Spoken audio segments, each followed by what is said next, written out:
My name is Farim Shantav. I'm the Communication and Marketing Manager at Live, and I will be your host today. Please allow me to start by welcoming Live Chief of Party, David Holdridge. All right, it's my pleasure to welcome Stephen Morin, the Director of Economic Growth for USAID. And thank you for honoring the Tripoli Regional Revitalization Hub with your presence. And I just say as an aside that when Steve took on this assignment, I don't think he had any idea of the roller coaster he was getting on. He came here in time to experience or watch the full wrath of the liquidity crisis. Soon on its heels, the pandemic, the Beirut blast, and now we're seeing the ascent of the variants, and of course, increased intensity of the results of the liquidity crisis. So thank you very much, Dr. Morin, for weathering this and keeping the ship steady and afloat through unprecedented turmoil here in Lebanon. I also want to, and I always insist on saying this, but special thanks to those that were involved in the creation of this new model or paradigm called the Revitalization Hub. Back in 2018 and 2019, when we could travel freely together in the four-wheel drives, this was Steve's predecessor, Dr. Butterfield and Rana Helu.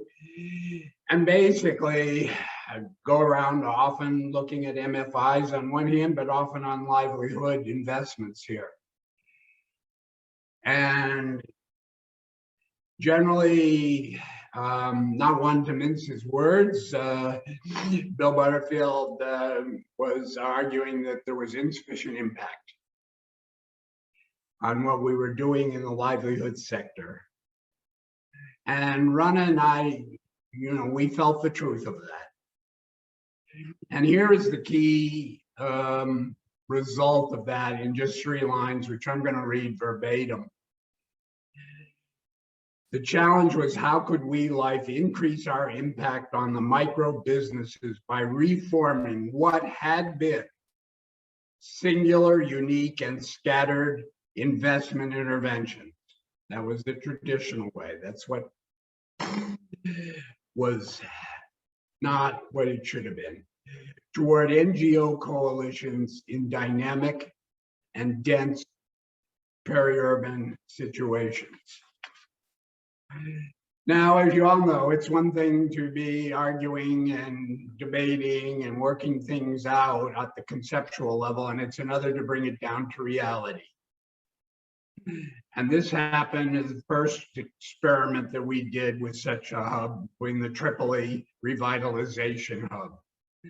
And those were days and hours up there, around tables, by phones, seeing how we could work something to the satisfaction of the several NGOs that we had worked with individually in the past, we meaning Life and USAID. And those people I have to give the shout out to, because there's Azza Adra, the Executive Director of Akkarouna, Omar Asaf, Executive Director of Shift, Nasser Maamari, Director of DAR, Nabil Mawad, Executive Director, of RMF, and then our 2 folks over at Life, Salsa Muzaham, the Director of Livelihoods, who basically is all those investments in livelihoods that come through this office. She has an important role in. And her assistant out there in the field, Rashid Nashar, and I think everybody on this call involved from Tripoli knows how much energy and help that he put into standing up this hub, the phase 1. We're now talking about phase 2. Now, to go back to sort of a synthesis of those particular reasons that were debated initially, both in those 4x4 cars as we rambled around, and also in Tripoli, in the offices there among the people I just mentioned. And there was a certain stipulation, pretty much accepted as best practice everywhere I've been, and that the exchange of ideas is a precursor for innovation. And people say, why innovation? Because I think there's a general agreement that there's been a stagnation over the last 30 years in Lebanon, and that basically was the basis for Thawra.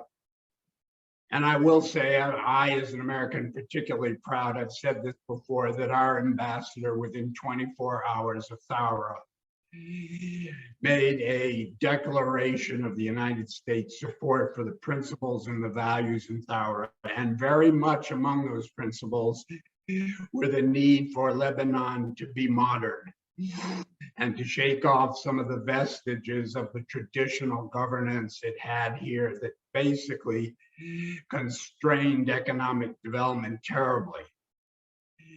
Another aspect was that the move more towards, I call, peri-urban density, which allows for that frequent interchange between members of different NGOs and the citizenry in those peri-urban areas.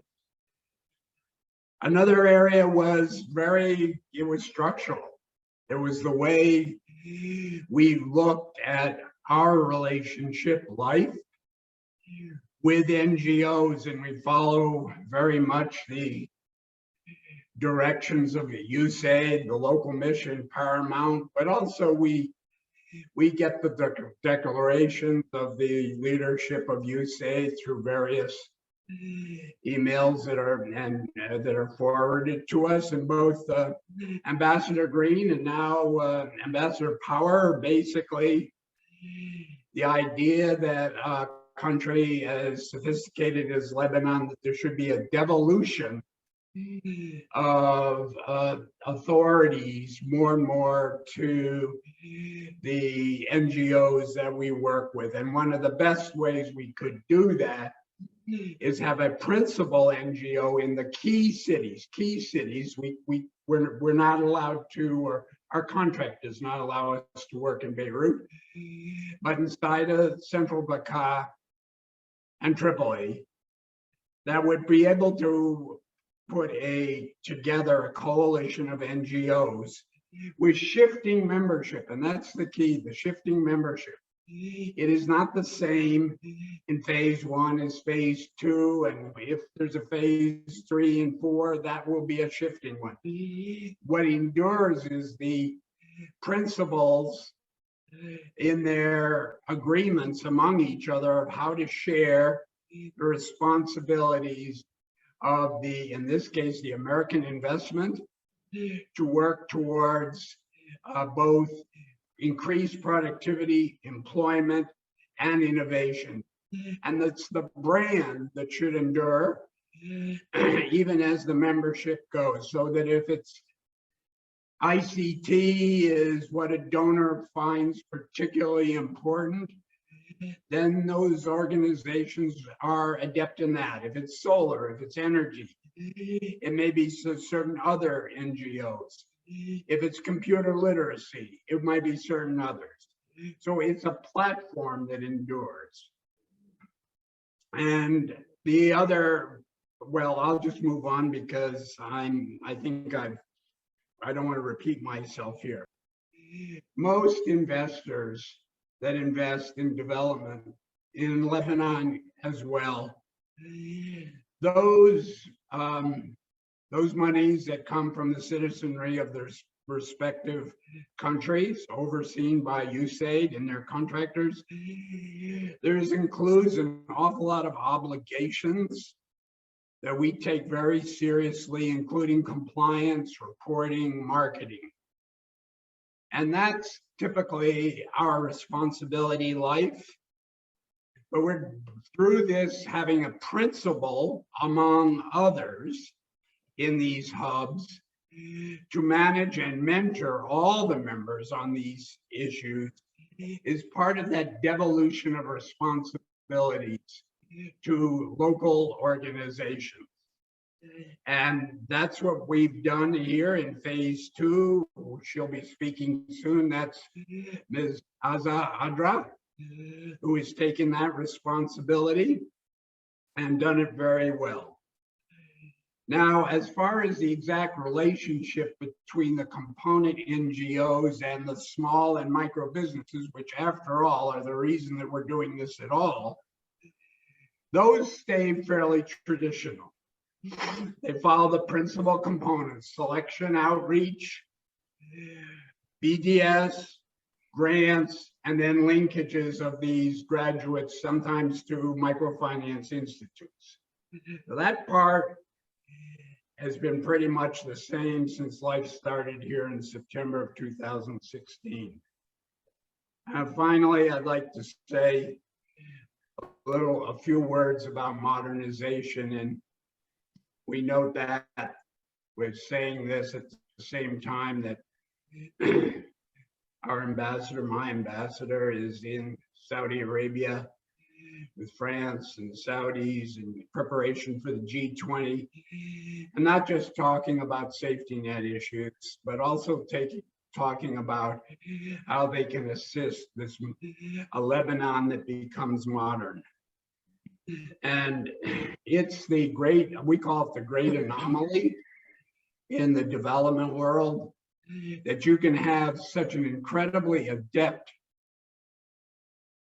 population and citizenry here in commerce for thousands of years, an incredible diaspora promoting that commerce, this entrepot between East and West. And it can be so stifled as far as the adoption of the new technologies, which are essential, which are absolutely essential if this country is going to reemerge as a preeminent link between East and West, and as a preeminent civilization for a multicultural society. And so we have, as we've gone through this, you'll see in Azaz's presentation, moved when we can towards businesses that are thoroughly engaged in solar and ICT, etc., to address this great digital deficit. Really unprecedented, I'm sorry to say, in the Levant. And the anomaly when you compare it to the extraordinary preeminence of its commercial capacities of this country. So without more to say on these issues, it is a privilege to turn it over with the principal, facilitator, animatrice, and good friend of life to address some of these issues in more detail. And that's Ms. Adra. Thank you, David. We wouldn't have achieved this without your amazing support and continuous persistent team support as well. Okay, ladies and gentlemen, good morning. We work hard and use persistence in our personal and professional lives with continuous attempts to achieve our successful goals. We are pleased and honored to be here today to celebrate the end of our 2 successful phases of our life program, Bab Rizk. Bab Rizk is an initiative established to connect SMEs and increase their productivity, as well as explore their potentials and capacities towards better and generate opportunities. It functions as multiport that extracts services, skills, and merchandise to the world. This project is an end of a phase that left a great imprint on the lives of all our SMEs and their communities. And the best part of our partnership with USAID and their devoted team is that it's the beginning of a new one. The platform was created at one of the lowest points in the history of Lebanon's economy, with several fast-paced events have driven the already weak Lebanese economy to the verge of complete breakdown.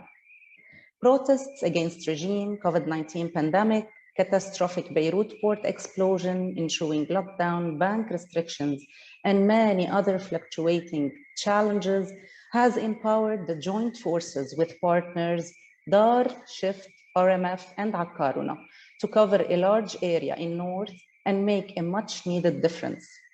The partners' trusting relationship with the local communities has empowered the quality of our work and enhanced the credibility of Bab Rizk. Moreover, accordance in visions and missions among the partners created a homogeneous atmosphere for planning and execution, was the foundation to overcome all the challenges. At some point, reaching our objectives during this period contributed to the success emerged with a noticeable added value.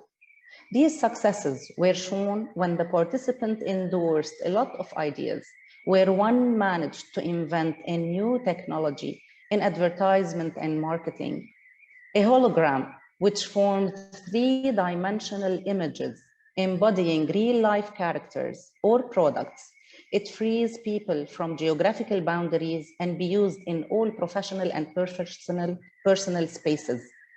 An equally important product supported by Bab Rizk in-kind grants is a manufactured digitally controlled solar panels enabling people to remotely operate and repair the product, saving 1/4 of its cost. These past 2 years, around 200 beneficiaries has been reinforced with an Android and Apple application that was contributed by Akkarouna, believing it sustained marketing, networking, and equal opportunities for all, which was shown through the collaboration between the 15 current MSMEs who amazingly supported the growth of each other's businesses. All the above would not have been achieved without business planning empowerment, legal and marketing consultancy support, each tailored upon the SMEs' businesses and needs. On top of all, this initiative was supported by the local authorities and stakeholders who ensured the success of the project focused on economic growth during challenging times. Endless ambitions, tireless work, and dedicated partners with a vision of an adaptable high technology represents the coming future that will form the basis of our new economic generations. A mentor's quote keeps ringing a bell to me, that is, thoughts become actions, actions become habits, and habits becomes our destiny. And this is Bab Rizk hope, hopefully. Thank you so much. Thank you. I will take this opportunity to play a video or a 4-minute compilation of videos featuring beneficiaries from the 4 partners under Bab Rizk 1 and Bab Rizk 2. Enjoy the video. I will share my screen.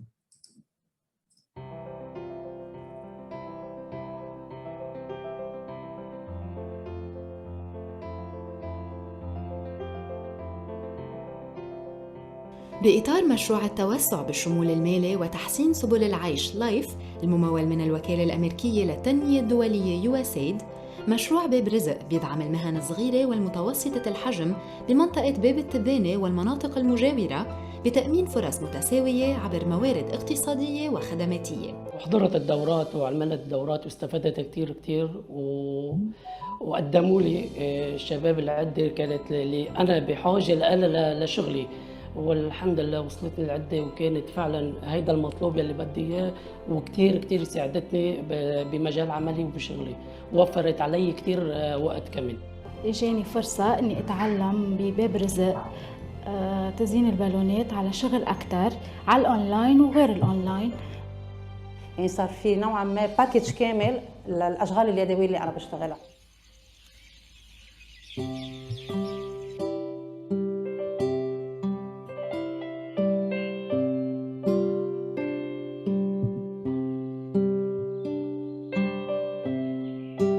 نجد على جبارة بشتغل بالمعجنات، كان إنتاجي كتير خفيف وما عندي زبونات لأن كان شغلي يدوي.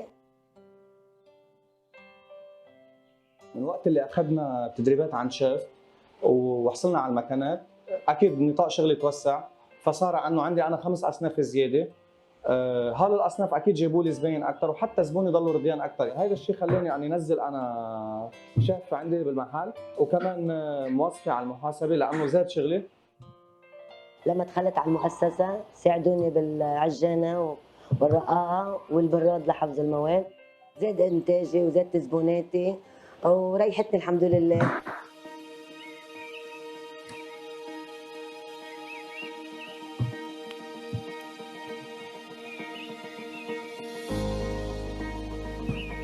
هيدا المشروع تعرفنا عليه عبر السوشيال ميديا، عبر الفيسبوك. كانت حاطتهم مركز دار، عملنا فيه دورات. كانت الدورات اهم شيء على 5 نقاط اللي هي التمويل وقانون العمل والاكاونتنج او المحاسبه اذا بدك، والجوده والتسويق. المشروع كان هو عباره عن زراعه، وزراعه الشتل اكثر من زراعه النصب. كان اول شيء بده بضاعة وبده أغراض لحتى نقدر نبلش فيهم، وهيدي البضاعة كانت هبة عينية عبارة عن بيريش نقطة والخزازين، النكش، أدوات النكش. هيدي الهبة العينية اللي كنا عم نحكي عليها اللي مقدمة من الوكالة الأمريكية للتنمية الدولية اجت بوقتها المناسب، ونحن بنتشكرهم كتير، وإن شاء الله على طول بضلوا عم يساعدوا هالشباب الكبار كانوا ولا الصغار، النساء ولا الرجال. نحن من خلال برنامج باب رزق قدرنا نحصل من الفند على equipment، هن دريل، راوتر، عن CNC ليزر انجريفر وكاتر، موبايل ابلكيشن، وفي عنا بعد لابتوب. هلا اكيد هول الايكويبمنت كثير حيساعدونا لنقدر نطور الشغل باكثر من مجال. شركتنا بتشتغل بمجال الطاقة الشمسية، واشتركنا بمشروع باب رزق. استفدنا كثير بموضوع السوشيال ميديا، وعلمتنا على كيف بدنا نطور الويب سايت. هيدي المكنة بتقطع الحديد بزاوية 45 درجة أو على زاوية 0 بدقة متناهية، والمكنة الثانية اللي هي حتلف لواح الحديد بتلف لوح لعرض 1.5 متر، وبيساعدونا لنعمل قنينة الطاقة الشمسية وقنينة تسخين المي. وبظل هالظروف اللي عم يمرق فيها البلد هون بنوفر على الناس تقريبا حوالي 40% من حق المنتج اللي حنعمله عنا هون.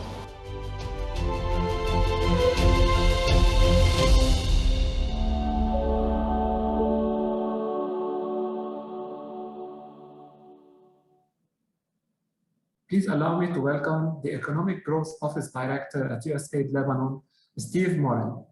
The screen is yours. Thank you. All right, thank you, Fadi and David. I'd like to start off by saying nobody knew what was going to be like today in August of 2019 when I arrived. So the state we're in. So I think we're moving forward, and I appreciate this opportunity to address everyone. So good morning. I'm pleased to be with you today to celebrate our achievements and successful partnership under the North Revitalization Hub's Bab Rizk initiative. The initiative was created under Livelihoods and Inclusive Finance Expansion, or LIFE, which is funded by USAID. The US government has long invested in Lebanon's economic development. Since 1997, USAID has prioritized increasing access to finance for micro-entrepreneurs, including women, youth, and people with disabilities. We have provided more than 35,000 loans, valued at over $53 million. Since LIFE's inception in 2016, we have improved economic opportunity for over 10,000 marginalized micro businesses throughout the country by advancing their business skills and expanding access to resources. We also expanded our investments geographically. In the North, South, and the Bekaa, USA facilitated the establishment of three hubs, groups of non-governmental organizations who work together to maximize impact for marginalized communities. And we're celebrating one of those hubs today. In fact, Bab Rizk was the first regional hub to be established under the LIFE project, and it set a model for other hubs that followed with similar structures and interventions. Bab Rizk was implemented in 2 phases. The first phase targeted a large number of micro enterprises, assisting them in becoming sustainable, self-reliant businesses that thrive in a competitive marketplace, especially in regions that have long suffered from a lack of resources, such as in Tripoli. In such an area, businesses that grow and expand can drive significant economic growth for the entire country. In its second phase, Bab Rizk focused on empowering 15 MSMEs that could scale up, grow, adopt new technologies or adapt technologies, and hire people. Such enterprises are key to driving economic recovery in their communities. This is why enterprise development is such an important priority for the U.S. government. Bab Rizk in phase one brought together 4 NGOs, including Akkarouna, Renee Mawad Foundation, Dar El Zahar, and Shift. These 4 organizations worked hand in hand with USAID over a period of 14 months to support 460 micro enterprises and entrepreneurs in Tripoli who established new businesses or improved and expanding their existing businesses. They increased their household incomes and boosted their resilience of their business operations to better face Lebanon's economic and financial challenges, which, as David pointed out, are significant. All businesses received intensive business development services in the form of technical and management training, including business management boot camps, technical schools, vocational training, as well as improved access to markets. Women-led businesses, which comprised over 40% of beneficiaries and is a priority of the U.S. Embassy and this ambassador in particular, received specific women mentoring to empower them to lead their businesses toward growth. Access to finance facilitation was also one of the very important services offered by the hub in the first phase amid dwindling banking services in the country, which we're all aware. Around 178 businesses were introduced to sources of microfinance needed to grow and expand their business. Out of these 460 micro businesses, we selected 145 that were new entrants to the marketplace and, based on their need, delivered in-kind grants in the form of much-needed equipment to jumpstart their business operations. All 145 businesses reported an increase in income and improved living conditions. A woman entrepreneur sewing business, for example, is one success story, as she sewed masks during the outbreak of COVID-19, and she was able to grow her income by 20%, and after that, subsequently decided to distribute masks for free for people in need. 3 partners, Akkarouna, Shift, and Dar Zahra, subsequently came together to implement a second phase of Bab Rizk, intended to promote economic recovery in Tripoli by focusing on 15 enterprises poised for scale up and growth of income and employment opportunities. Assistance under phase 2 consisted of 5 interlinked components: outreach, selection, mentoring, and development of business plans, in-kind grant, and market linkages. The purpose of this intervention was to ensure that businesses with the ability to grow, adopt and adapt new technologies, and take the lead in their market were empowered with the right skills and resources to do so. And we credit the staff of Life who have made this happen. Phase 2 is crucial for the community in Tripoli, as assisted enterprises were able to create employment opportunities during times of economic crisis in Lebanon. The partners mainly targeted businesses in the sectors of green energy, telecommunication, data management, and related fields. In its second phase, Bab Rizk focused on youth-led businesses, and we at USAID believe that youth will play a key role in rebuilding Lebanon's economy. Our partnership under Bab Rizk has touched lives and saved livelihoods. It has set an example of how the private sector can come together and play a significant role in building the foundation for stable communities. Your assistance contributed to alleviating poverty, increasing inclusive economic participation in developing Tripoli. The United States will continue to support the development of Lebanon's private sector, especially small businesses, which we believe can be the engine of Lebanon's much-needed economic recovery. Private sector can build back a better Lebanon in partnership with the public sector and NGOs. I wish you the best of luck and success for the future. Thank you. Yes, thank you, Steve.